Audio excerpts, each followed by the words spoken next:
galaxy and bring him down.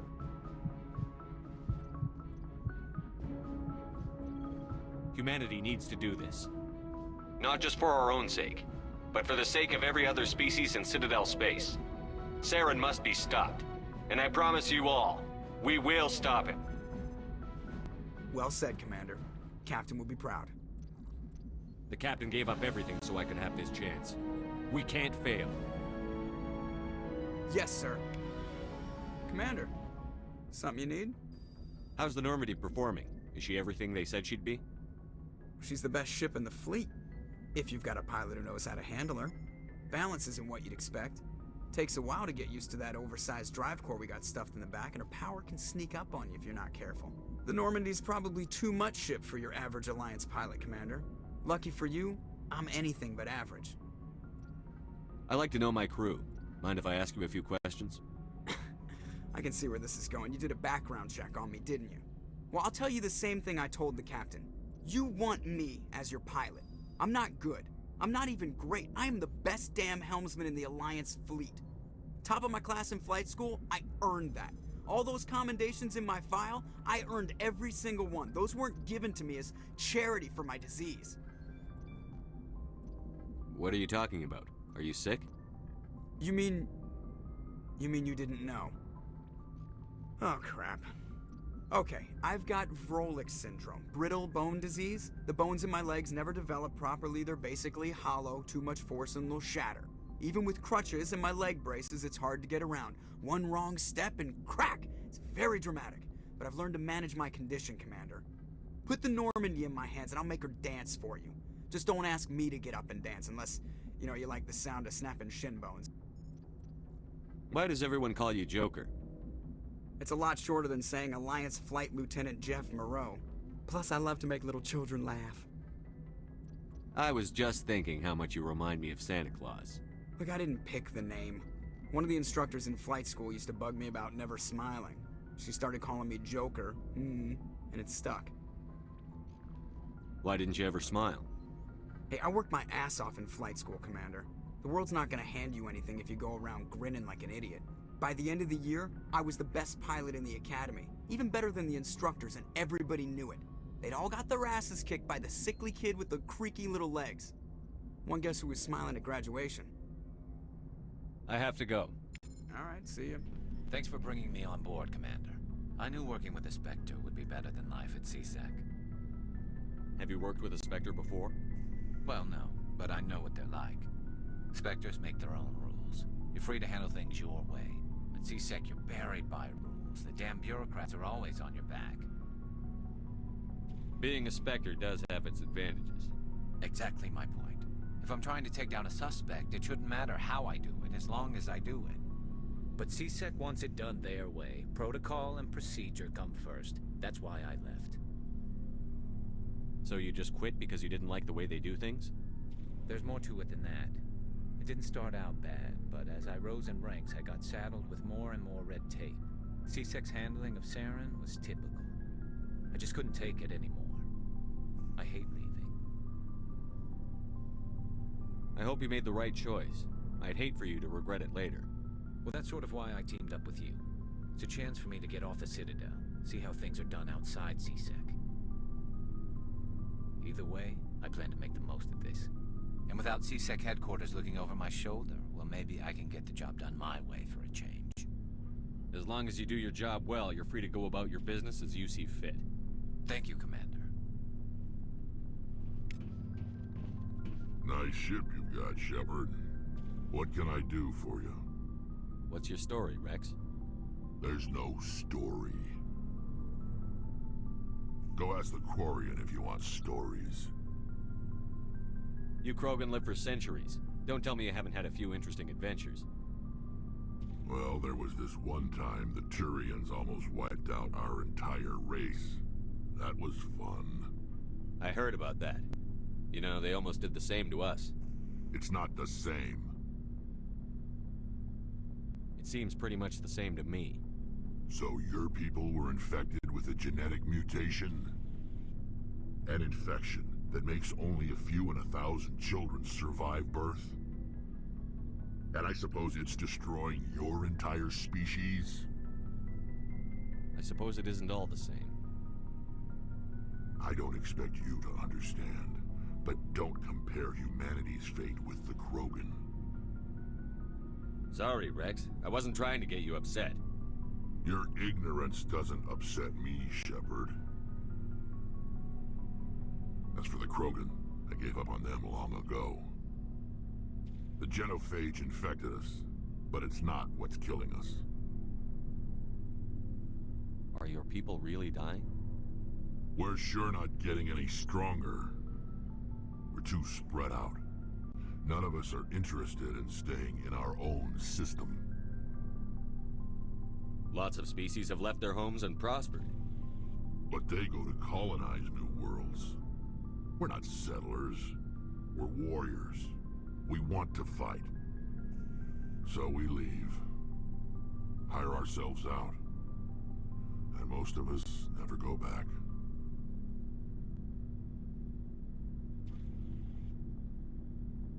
So long, Rex. Commander, you know that Quarian, Tally? She's been spending all her time down here asking me about our engines. I'll tell her to leave you alone.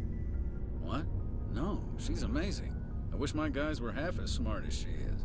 Give her a month on board and she'll know more about our engines than I do. She's got a real knack for technology, that one. I can see why you wanted her to come along. I figured she'd be a real asset to the team. You got an eye for Tally, Commander, but I'm guessing that's not why you came down here. Fill me in on the IES stealth systems. How does it work exactly? You can't hide a ship out in space. They emit too much heat and radiation. Too easy for sensors to pick them up, unless you find a way to capture those emissions. So our stealth systems trap the energy we give off in storage sinks built into the ship itself. No emissions to give away our location. Eventually the sinks have to be vented. More than a few hours silent running and they overheat. Cook us inside our own hull. I want to know more about the Normandy.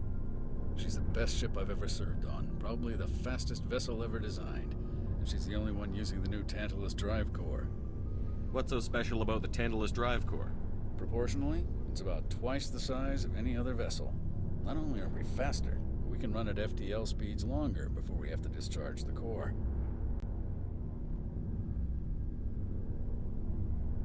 Where else have you served, Adams? If you name a class of Alliance ship, I've probably served on it. Everything from dreadnoughts and carriers right down to frigates like the Normandy. My last assignment was on the Tokyo, only a cruiser, but she was a good ship. Couldn't hold a candle to the Normandy, though. Carry on, Adams. Aye, aye, Commander. Your ship's amazing, Shepard. I've never seen a drive core like this before. I can't believe you were able to fit it into a ship this small. I'm starting to understand why you humans have been so successful. I had no idea Alliance vessels were so advanced.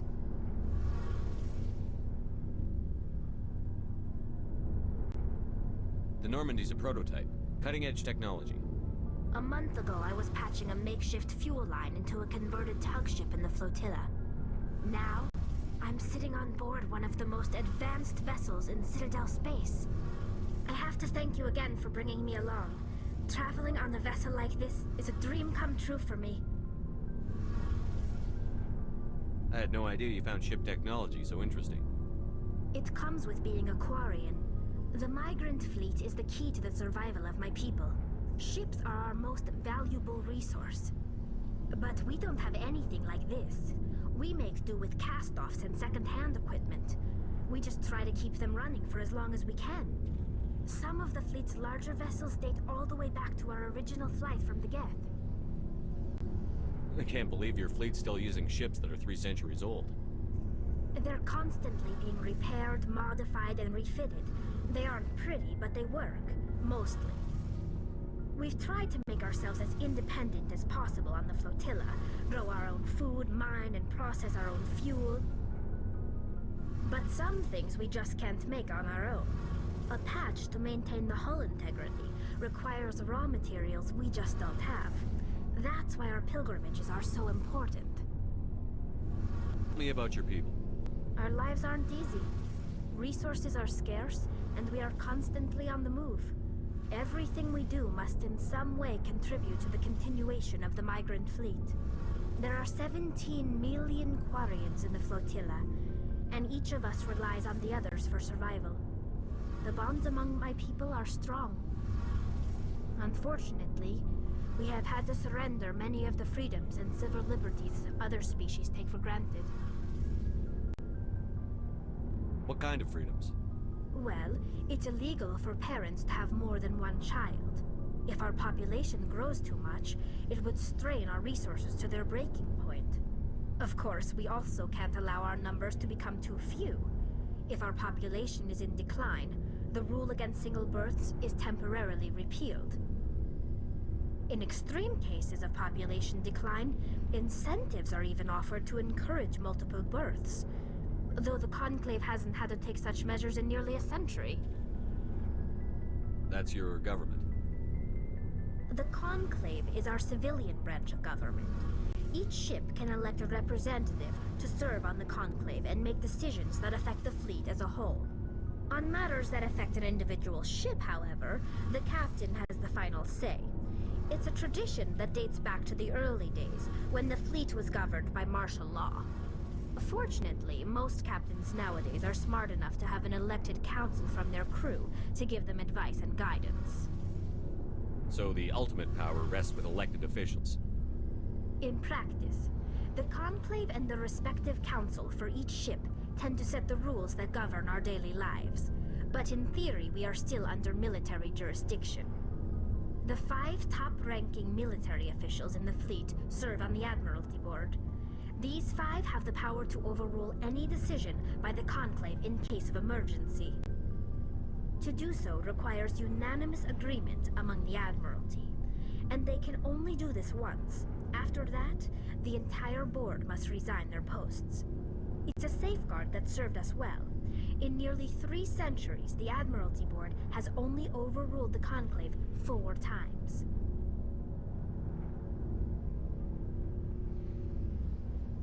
I want to know more about the Geth.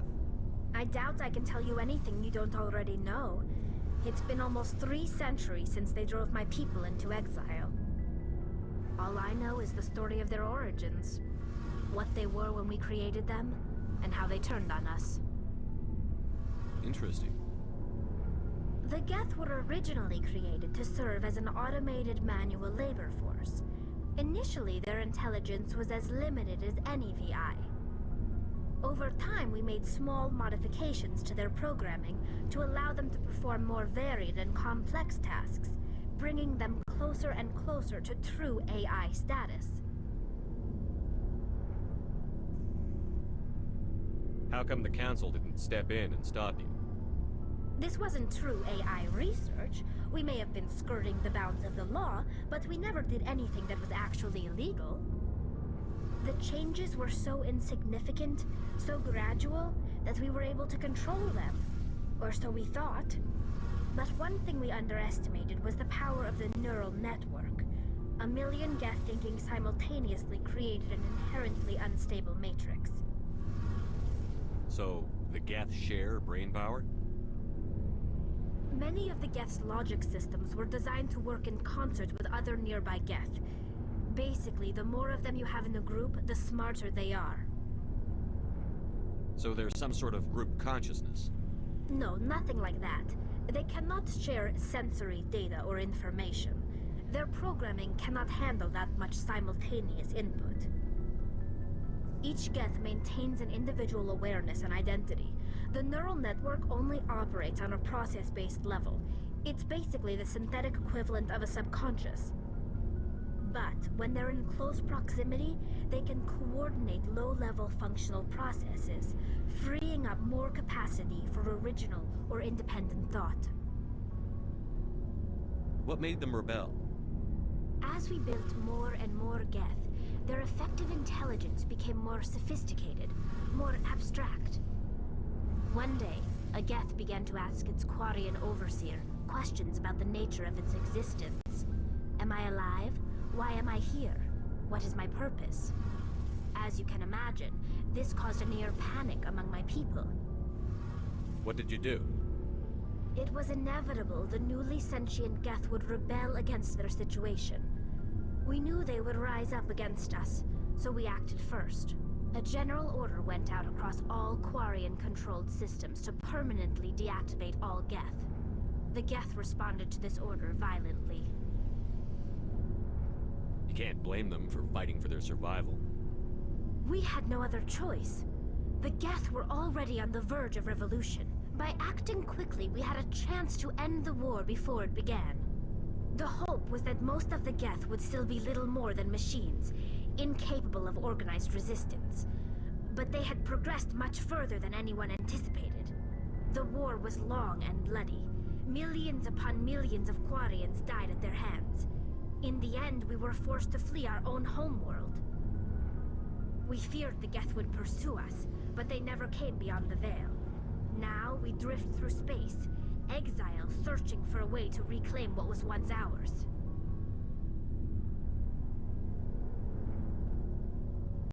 I want to know more about the pilgrimage.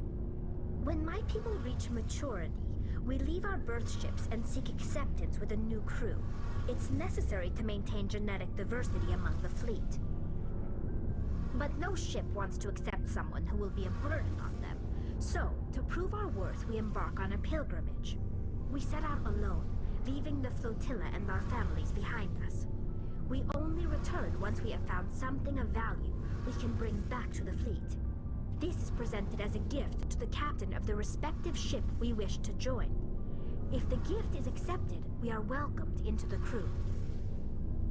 Can a captain choose to reject the gift? That doesn't happen often. Most captains are eager to increase the size of their crew. It increases their own standing in our society. Even when a gift is not particularly valuable, the captain usually accepts it out of a sense of tradition. However, there is a stigma to presenting a substandard gift. It's not the best way to make a good impression on a new community. Most pilgrims don't return until they find something worthwhile.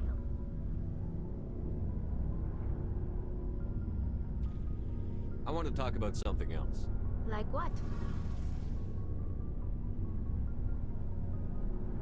I should go. See you later.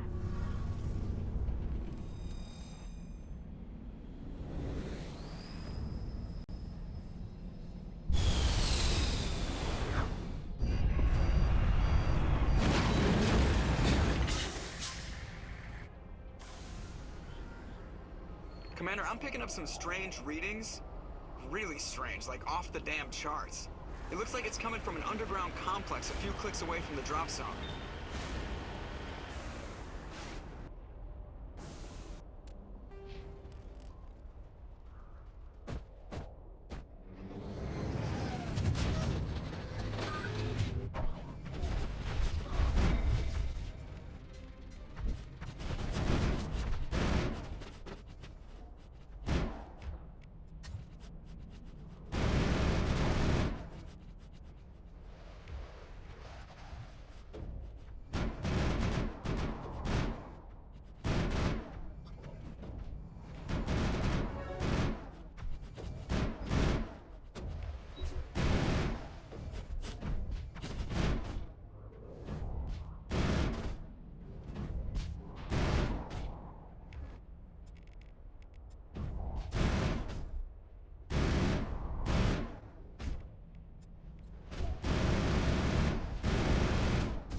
Visited a Prothean ruin before.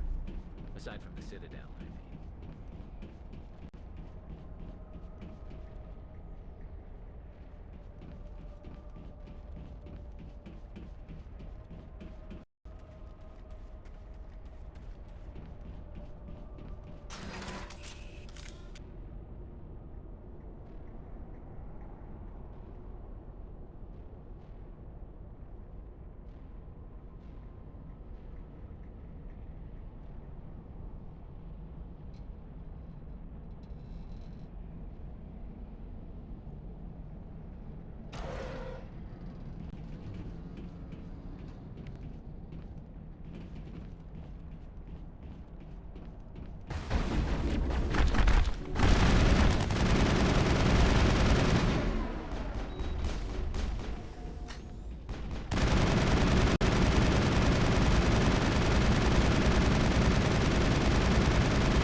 walls remind me of a bathroom floor.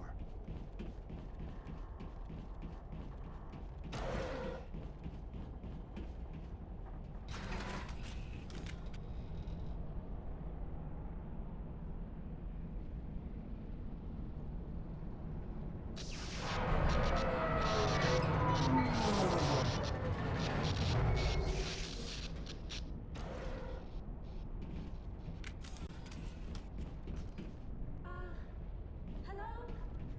Could somebody help me? Please?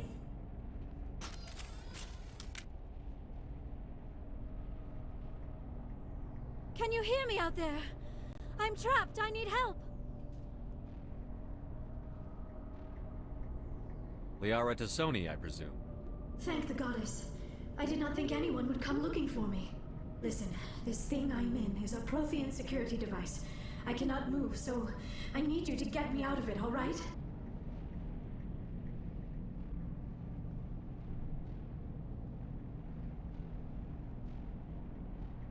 There's some kind of repulsion field in the way. It's a Prothean barrier curtain. I knew it would keep me safe from the Geth. When I turned it on, I must have hit something I wasn't supposed to. I was trapped in here. You must get me out, please! Any suggestions on how we can help? There is a control in here that should deactivate this thing. You'll have to find some way past the barrier curtain. That's the tricky part. The defenses cannot be shut off from the outside. I don't know how you'll get in here. Be careful. There is a Krogan with the Geth. They have been trying different ways to get past the barrier.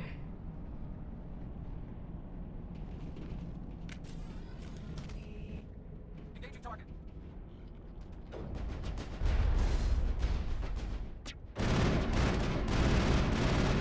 Shield disabled.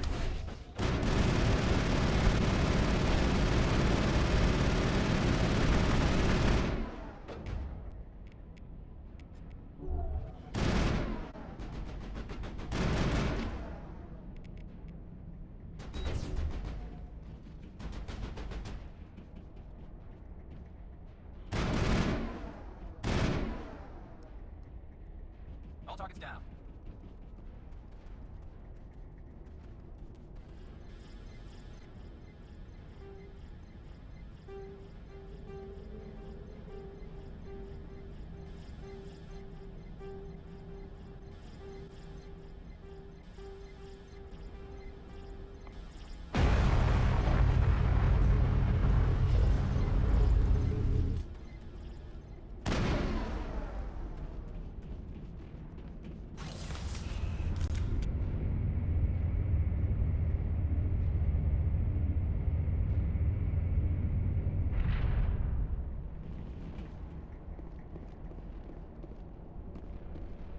Right behind you, Shepard.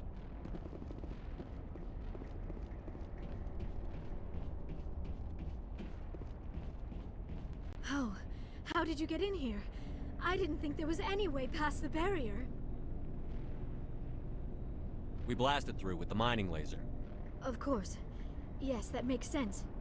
Please, get me out of here before more Geth arrive. That button over there should shut down this containment field. Hold on, Commander. Her mother is working with Saren. Can we trust her? I am not my mother. I don't know why Benezia joined Saren. I don't want anything to do with that Turian bastard. If she was with Saren, the Geth wouldn't be trying to kill her.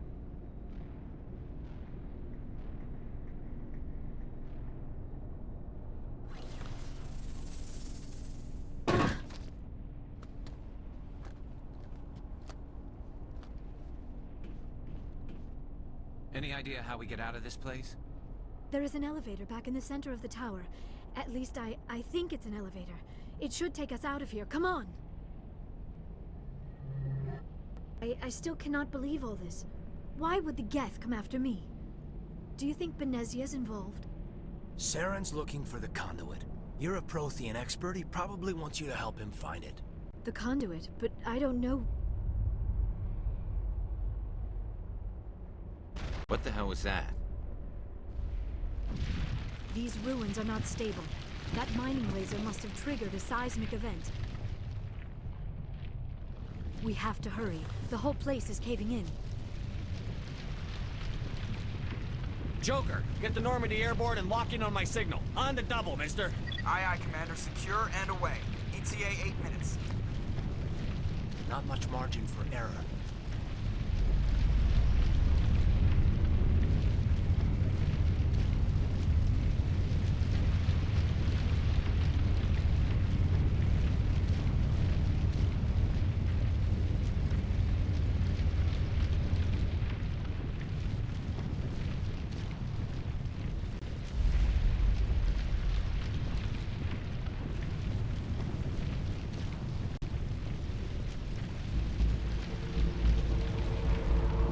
Brenda, don't. That would be more fun.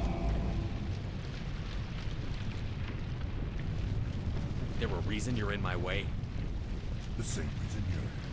The Asari. Thanks for getting rid of those energy fiends for us. Hand the doctor over. Whatever it is you want, you are not getting it from me. She'll stay with us, thanks. Not an option. Saren wants her, and he always gets what he wants. Kill him. Spare the Asari if you can. If not, doesn't matter.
Too close, Commander. 10 more seconds we would have been swimming in molten sulfur. The Normandy isn't equipped to land in exploding volcanoes. They tend to fry our sensors and melt our hull. Just for future reference. We almost died out there, and your pilot is making jokes? It's a coping mechanism. You'll get used to it. I see. It must be a human thing. I don't have a lot of experience dealing with your species, Commander. But I am grateful to you.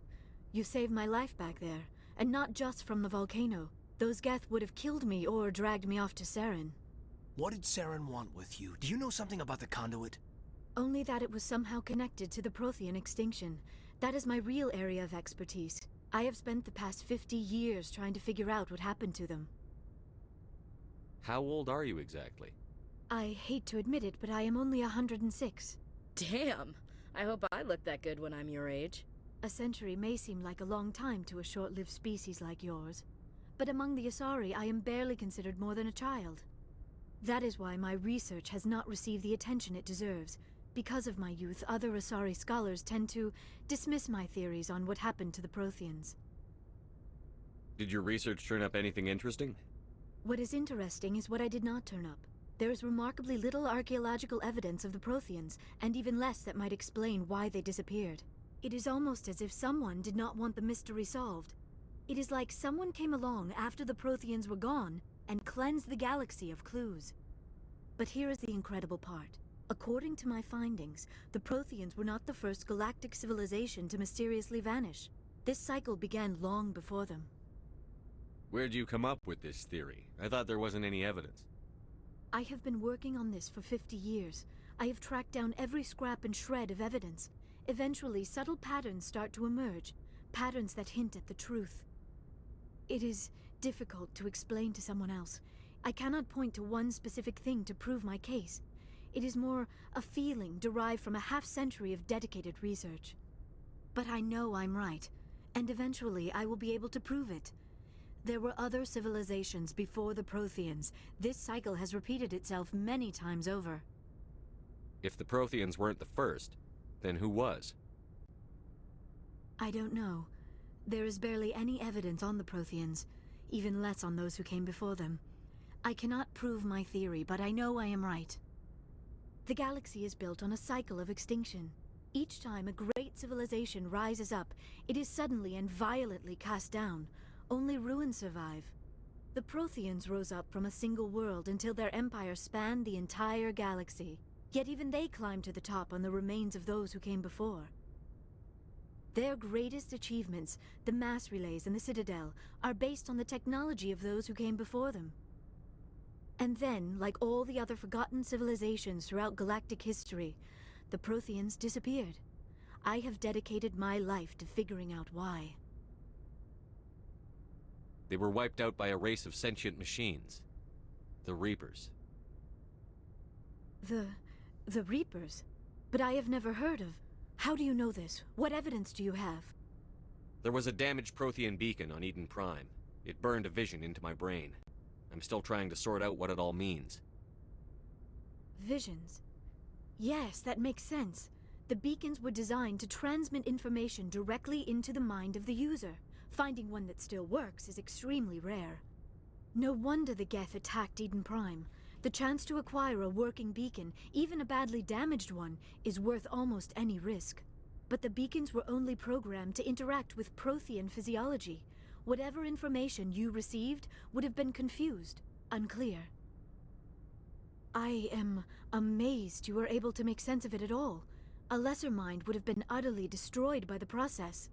You must be remarkably strong-willed, Commander. Okay, this isn't helping us find Saren or the conduit. Of course, you are right. I am sorry, my scientific curiosity got the better of me.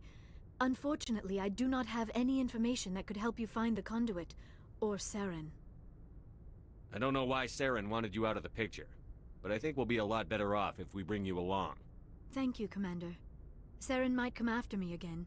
I cannot think of anywhere safer than here on your ship. And my knowledge of the Protheans might be useful later on. And her biotics will come in handy when the fighting starts. Good to have you on the team, Liara. Thank you, Commander. I am very grateful. Oh, I am afraid I am feeling a bit lightheaded. When was the last time you ate or slept? Dr. Chakwa should take a look at you. It is probably just mental exhaustion, coupled with the shock of discovering the Protheans' true fate. I need some time to process all this.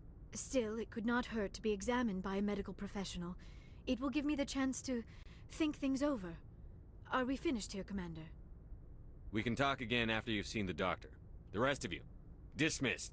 Mission reports are filed, Commander. You want me to patch you through to the Council? Patch him through, Joker. Setting up the link now, Commander. We've received your report, Commander. I understand Dr. Tassoni is on the Normandy. I assume you're taking the necessary security precautions. Liara's on our side. The Geth were trying to kill her. Benezia would never allow Saren to kill her daughter. Maybe she doesn't know. Or maybe we don't know her. We never expected she could become a traitor. At least the mission was a success. Apart from the utter destruction of a major Prothean ruin. Was that really necessary, Shepard? The Geth were crawling all over those ruins. We were lucky to make it out alive. Of course, Commander. The mission must always take priority. Good luck, Commander.